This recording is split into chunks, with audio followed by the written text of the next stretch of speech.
They do cell-to-cell communication requires a chlorine sensing and resistant to the sanitizer. So clean surfaces, last one. Clean hands, what you should do? Wash your hands at least 30 seconds with antimicrobial soap. How do you measure 30 seconds? Are you going to count 30 Mississippi? I don't think so. Sing a happy birthday song. That is 30 seconds. That's always a question for some of the extension specialists to do training. How do you tell people to do clean hands for 30 seconds? Sing a happy birthday song. Well, although nobody really doing that. I never heard of people washing hands and sing a happy birthday song. But it's time gave you a concept of the timings that is 30 seconds. Last slides. In the United States, we have a regulation. I want to introduce you these agencies, and I also want to know all these four names. Because these are the places some of you are going to be working in the future. And I have one student who just called me in the parking lot after 2 years taking my classes. He's graduating. He said, I'm lucky you tell me the name because I got a job at FSIS. What is that? Food Safety Inspection Service. So, we want to spend some time talking about these a little bit. Okay? This is very important for these agencies. As America, you should know these agencies. It's very important in the food safety area. Number one, USDA FSIS. What is USDA? United States Department of Agriculture, Food Safety Inspection Service.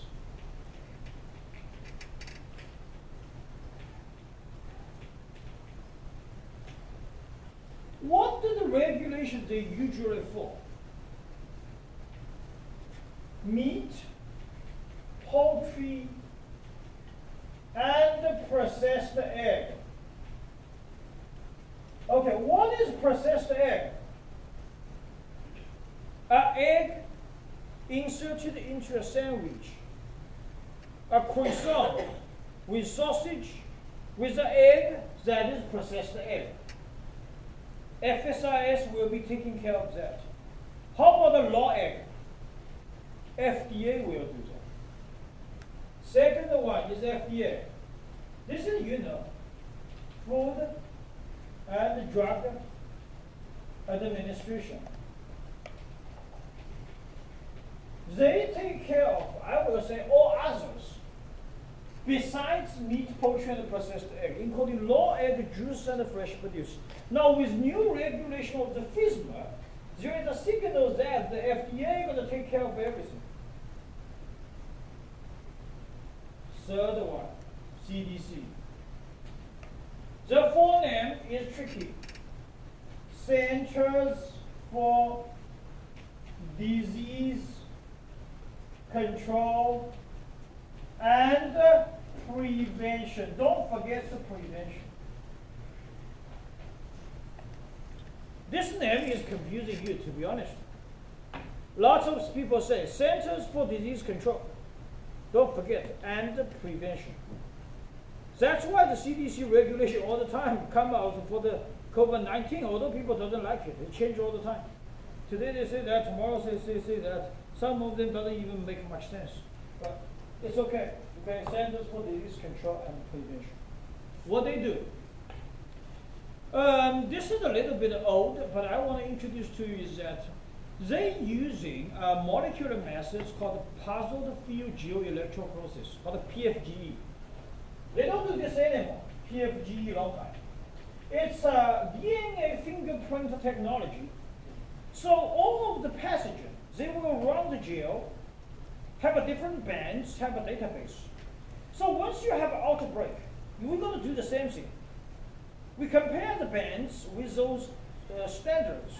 If you only have a less than 3 bands difference, we will say they compromise with each other, they match with each other. Therefore, they have a database called FoodNet and PuzzleNet. But this PFGE technology, when I was students 15 years, 20 years ago, it's very popular.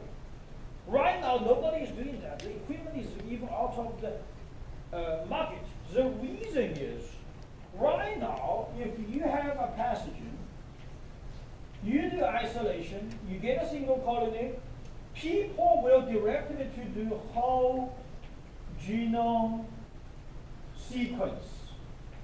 So their database has been changing. The whole genome sequence in WGS will tell you exactly what the sequence it is. So there is a little bit of change, but just want to let you know, for surveillance, CDC, they do have it.